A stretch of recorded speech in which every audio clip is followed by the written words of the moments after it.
Cooking a vegan meal is an act of love and kindness, and I totally understand that it might seem so overwhelming to rearrange your kitchen and your entire life to embrace the vegan lifestyle.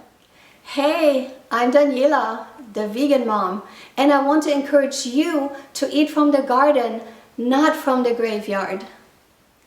When you're cooking a vegan meal, then you're choosing ingredients that were sourced from the garden, not from a living, sentient being that was tortured and brutally murdered.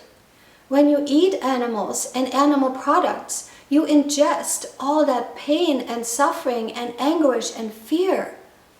This will definitely have a devastating impact on you physically, emotionally, and spiritually. Let me tell you a secret.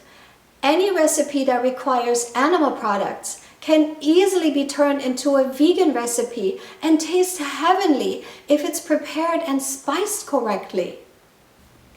I have tons of amazing and delicious and free vegan recipes on my website.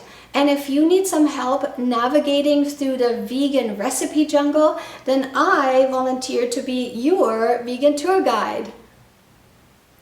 Just go to my website, make an appointment with me, and we can talk vegan recipes all you want. Mwah! Bon appetit!